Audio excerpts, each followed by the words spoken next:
Hi, my name's Phil. I like talking about politics, and in this video I'd like to discuss the news that a cabinet minister has suggested that blocking some of Boris Johnson's resignation honours may still occur, but this will perhaps just replace one can of worms for another for Rishi Sunak.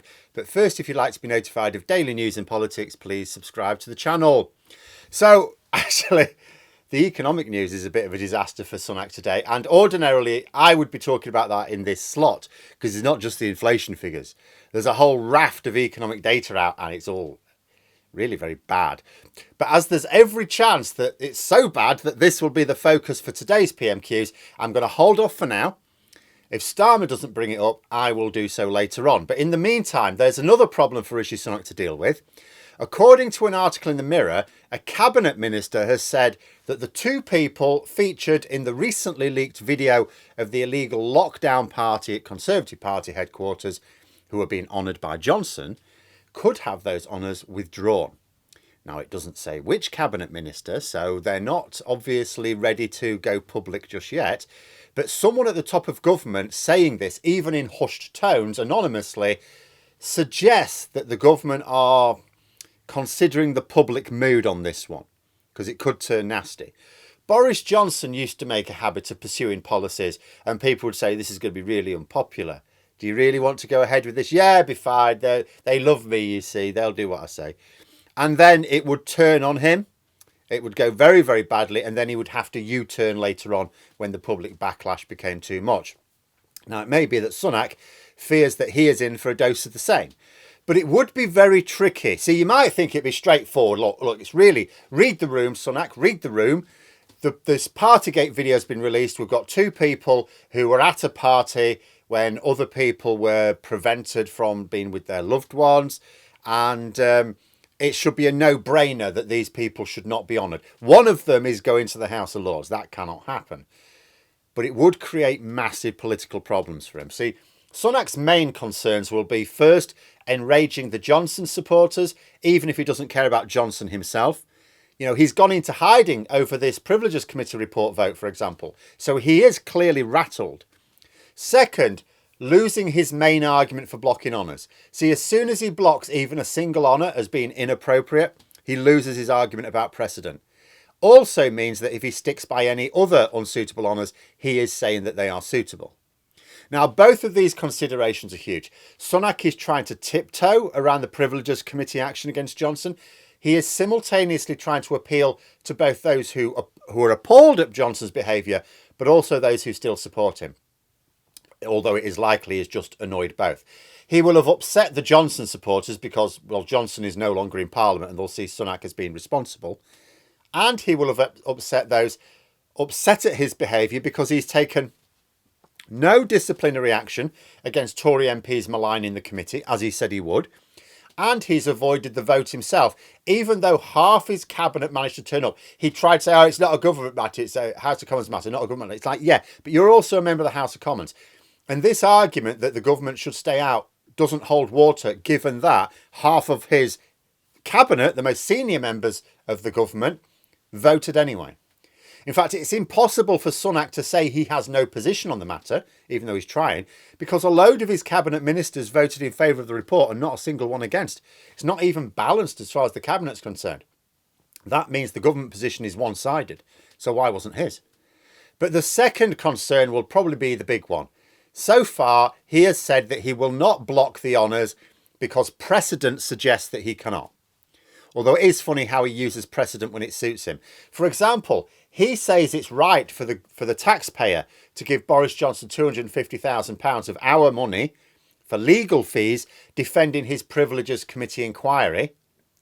But an MP close to me, Carl Turner, asked the Cabinet Office, all right, you're basing precedent. Oh, this is precedent. That's interesting.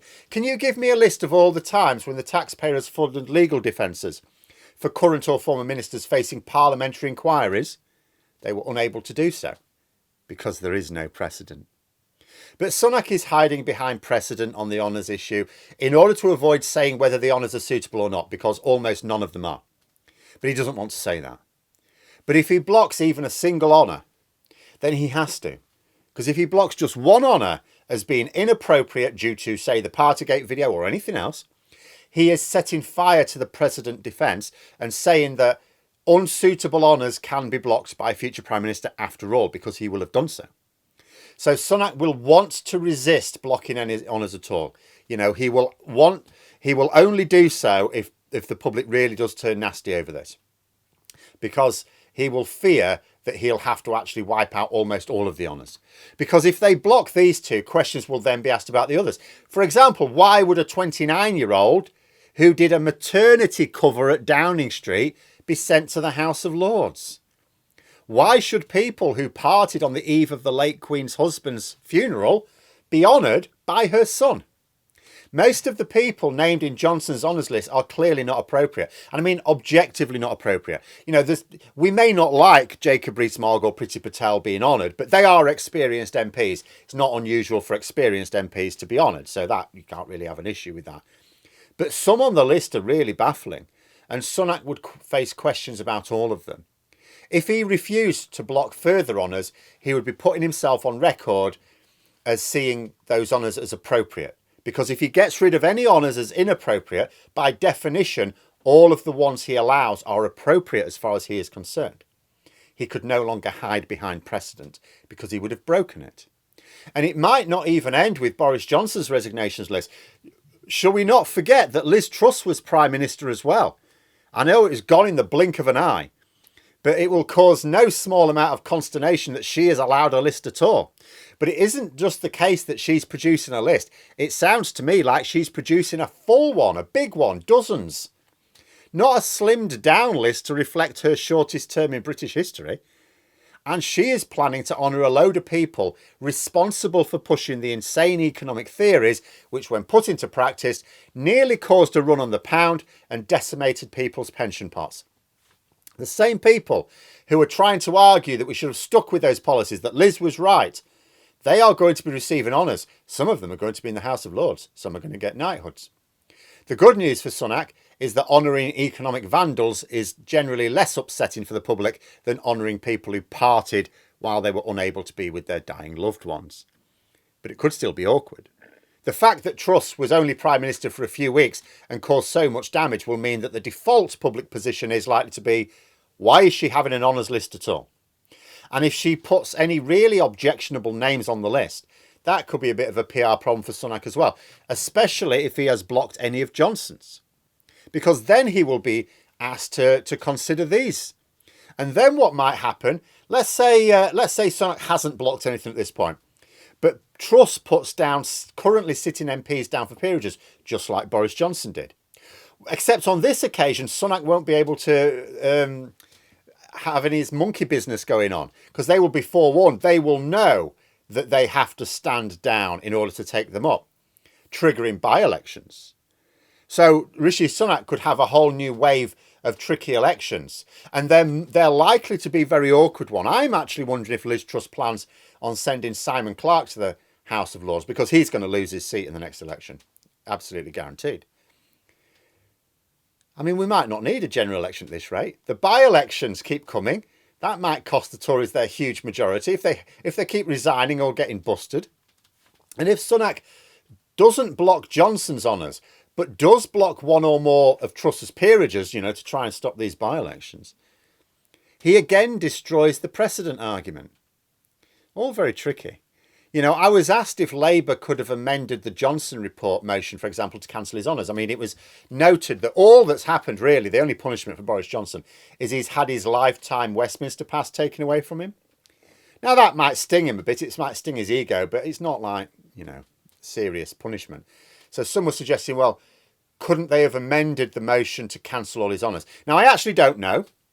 But as so many Tory MPs were making sure they were anywhere but Westminster, Labour probably would have had the numbers to amend it at any rate, and it was an amendable motion.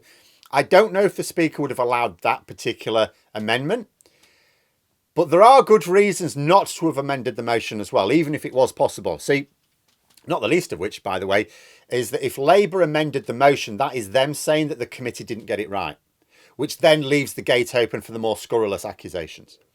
But it could also be argued that Boris Johnson's honours are causing so much trouble for Sunak that it's better for Labour just to sit back and go, having fun with that, Rishi, mate? Are you having fun with your honours list? You know, so better to leave Sunak with the mess, with the PR disaster, rather than Labour deal with it for him. Because apart from anything else, if Labour had have been able to cancel those honours via this amendment, then Rishi Sunak gets rid of his headache, but also gets to claim that it wasn't his fault, it was Labour. But anyway, those are my thoughts. Let me know yours in the comments below. Hope you found the video interesting. If you did, please click the like button. And if you'd like to support the channel further, the join button for memberships. Well, until next time, I'll see you later.